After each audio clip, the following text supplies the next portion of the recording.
नमस्कार, आपके साथ मैं हूं सबीना तामंग देशमुख। हमास इजराइल महायुद्ध से जुड़ी हर बारीक से बारीक जानकारी के साथ हाजिर। नमस्कार, मैं हूं आपके साथ शिवानी पांडे और बड़ी खबर के साथ शुरुआत करेंगे। हमास के खिलाफ जंग में इजराइल के सैनिकों की मौत का आंकड़ा बढ़ता जा रहा है। इजराइल का दावा है कि हमास के खिलाफ इस जंग में 7 अक्टूबर से लेकर अब तक उसके 338 सैनिक अपनी जान गंवा चुके हैं। देखिए, कई सैनिक अब तक अपनी जान गंवा चुके हैं और जंग में जो आंकड़ा सामने आया है वो 338 का है, जितने इजरायली सैनिक अपनी जंग में जान गंवा चुके हैं। तो हमास इजराइल महायुद्ध को लेकर इजराइल को जो नुकसान यहां पर हुआ है, इजराइल ने जो अपने सैनिक 338 गंवाए हैं हमास के हमले में, उसका जिक्र यहां पर दावे के तौर पर इजराइल की तरफ से किया गया है। और तस्वीरें भी आप तबाही की देखिए किस तरीके से वहां से सामने आ रही हैं। एक के बाद एक हर मोर्चे पर इजराइल लगातार गाजा को, हमास को घेरता हुआ दिख रहा है और हमास के कई ठिकाने उसकी तरफ से अब तक नेस्तनाबूद इसी तरीके से किए जा चुके हैं।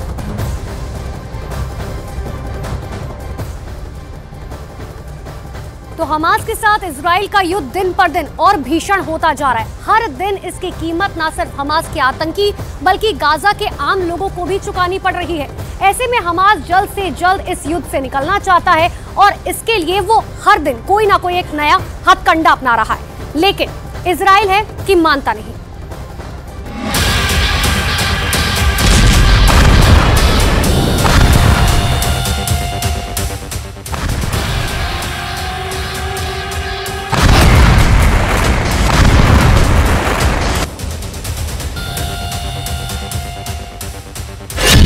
इजराइल को धमकी दी, बात नहीं बनी।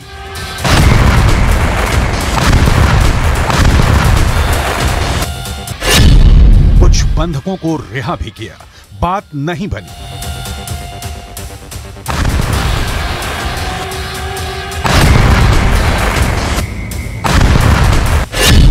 कई देशों से दबाव बनवाया, बात नहीं बनी।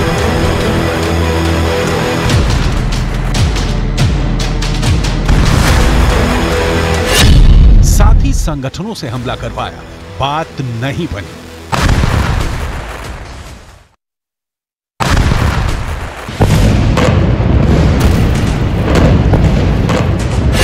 सबकी रिहाई की भी शर्त रख दी, बात फिर भी नहीं बनी।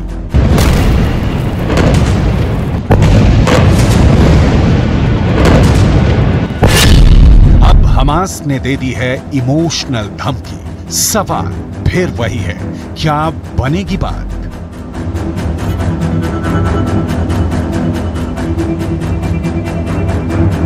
हर दिन इजराइल के हमलों में खुद को बर्बाद होता देख हमास घबराया हुआ है। हर रात के हमले के बाद सुबह के आंकड़ों में हमास आतंकियों की तादाद कम से कम होता देख हमास बौखलाया हुआ है। वो इजराइल को लगातार सब कुछ बर्बाद करने की धमकी दे रहा है। वो इजराइल को फिर से 7 अक्टूबर जैसे कई हमलों की भी धमकी दे रहा है, लेकिन हमास को खत्म करने की कसम खा बैठे इजराइल को मानो ना कुछ सुनाई दे रहा है, ना कुछ दिखाई दे रहा है, बल्कि हर धमकी के बाद इजराइल का हमला और तेज होता जा रहा है। ऐसे में अब हमास ने एक नया दांव खेला है, इमोशनल धमकी वाला दांव।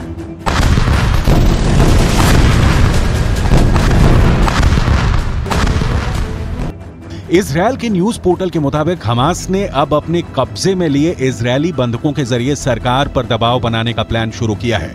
इजरायली बंधकों के परिवार वालों को हमास की तरफ से मोबाइल पर मैसेज भेजे जा रहे हैं, जिसमें लिखा है कि अल कसाम का संदेश है। अगर आप बंधक बनाए गए अपनों के बारे में जानकारी चाहते हैं तो नीचे दिए गए लिंक पर क्लिक करें। जाहिर है हर कोई बंधक बनाए गए अपनों के बारे में जानकारी के लिए परेशान है और उसका हाल जानने को बेताब है। ऐसे में हर कोई इस लिंक को क्लिक कर रहा है और क्लिक करने के बाद स्क्रीन पर एक और संदेश दिखाई पड़ता है, जिसमें हमास की सैन्य शाखा के नाम के साथ लिखा है कि हमने आपकी सरकार को कैदियों की अदला बदली की पेशकश की है, लेकिन आपकी सरकार की तरफ से इसे नामंजूर कर दिया गया। हम आपको बताना चाहते हैं कि हम वही संदेश आप तक पहुंचाना चाहते हैं कि हम इजराइल के सभी बंधकों को रिहा करने को तैयार हैं, बशर्ते आपकी सरकार फिलिस्तीन के सभी कैदियों को रिहा करे।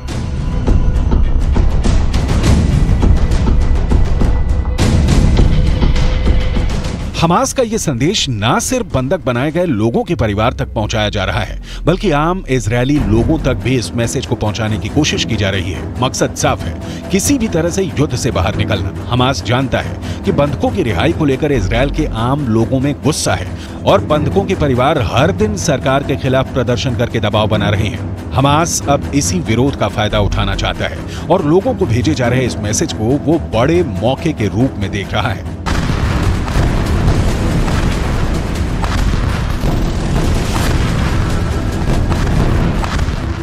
हमास जानता है कि अगर ये कार्ड काम कर गया तो कुछ बंधकों की रिहाई मात्र से ही वो इस जंग को बिना किसी नुकसान के जीत लेगा, क्योंकि नागरिकों की बंधक बनाने की रणनीति ही इस जंग से बाहर निकालने के लिए बनाई गई थी।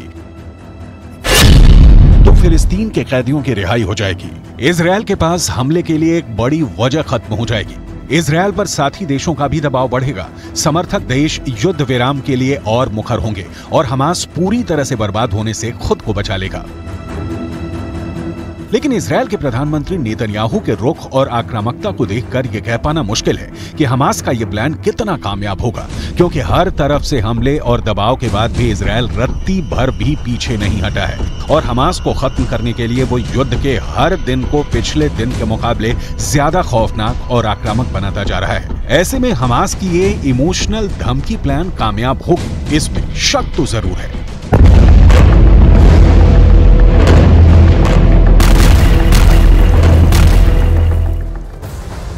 इजरायल और हमास में जारी जंग के बीच बहुत बड़ी खबर निकलकर सामने आ रही है। क्या ये खबर है आप तक पहुंचाते हैं। आज हिजबुल्लाह चीफ हसन नसरुल्लाह युद्ध के दौरान पहली बार भाषण देने वाला है, जिस पर पूरी दुनिया की निगाहें टिकी हुई हैं। हालांकि अभी तक हिजबुल्लाह इजरायल के खिलाफ खुलकर जंग में नहीं उतरा है। दूसरी तरफ इजरायल के घेरने वाली चौकड़ी में चौथे किरदार की जल्द एंट्री होने वाली है और इसी के साथ माना यह भी जा रहा है कि इराक और सीरिया में मौजूद ईरान समर्थित लड़ाके जंग में उतरने वाले हैं। इतना ही नहीं, तीसरा अपडेट यह है कि सीरिया ने हिजबुल्लाह को मिसाइल डिफेंस सिस्टम देने का ऐलान भी कर दिया।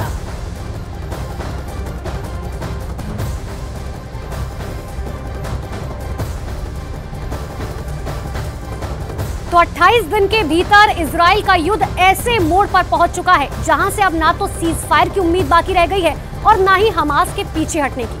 क्योंकि आप समझिए, अब हमास का साथ देने के लिए ईरान ने अपने पत्ते खोलने शुरू कर दिए हैं। इराक और सीरिया में मौजूद ईरान समर्थित लड़ाके अब लेबनान और वेस्ट बैंक पहुंचने वाले हैं। इस बात का ऐलान अब से कुछ घंटे पहले ही हो चुका है। ये दोनों ग्रुप अगर युद्ध में उतरे तो ये जंग और विध्वंसक हो जाएगी।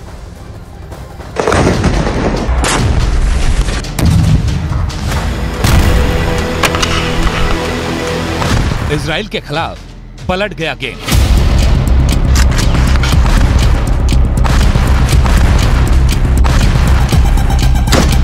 ईरान का खूंखार दस्ता लेबनान रवाना।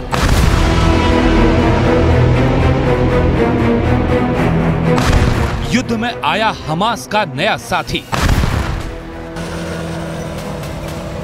हमास के खिलाफ जंग लड़ रहे इजराइल को अब तक हिजबुल्लाह और हूथी विद्रोही ही उलझा रहे थे।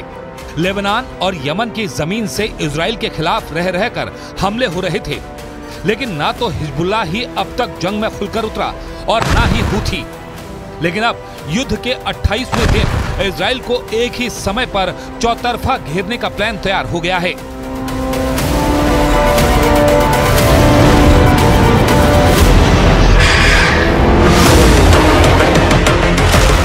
इराक में मौजूद ईरान समर्थित लड़ाकों ने युद्ध में उतरने का ऐलान कर दिया है। सीरिया में सक्रिय ईरानी समर्थित मिलिशिया ग्रुप इमाम हुसैन ब्रिगेड ने भी जंग के लिए लेबनान कूच करने का ऐलान कर दिया है। यानी अब ये साफ हो चुका है कि ईरान अब हमास को इजराइल के खिलाफ युद्ध में अकेला नहीं छोड़ने वाला। ईरान समर्थित लड़ाकों के सीरिया और इराक से कूच करने के बाद युद्ध में कैसे नया मोड़ आने वाला है, अब जरा वो समझिए। सीरिया में मौजूद ईरानी समर्थित लड़ाके सीरिया से लगने वाली लेबनान की सीमा में पहुंचेंगे और इधर से इराक में मौजूद ईरानी समर्थित लड़ाके इराक से सीरिया होते हुए वेस्ट बैंक में दाखिल होने की कोशिश करेंगे। मतलब एक साथ ये दोनों ईरानी समर्थित ग्रुप इजराइल के खिलाफ दो मोर्चों को मजबूत करेंगे। युद्ध के मैदान में इस बड़े डेवलपमेंट के बाद ईरान भी अब पूरी तरह एक्टिव हो गया है। ईरान पर अब तक पर्दे के पीछे से ही हमास को कंट्रोल करने के आरोप लगते रहे थे, लेकिन अब ईरान भी धीरे धीरे अपने गेम से पर्दा उठा रहा है। गुरुवार को ईरान के विदेश मंत्री ने बयान जारी कर कहा, मैंने हमास के पॉलिटिकल ब्यूरो के प्रमुख से फोन पर बात की। बातचीत में गाजा और वेस्ट बैंक में बने हालात पर चर्चा हुई।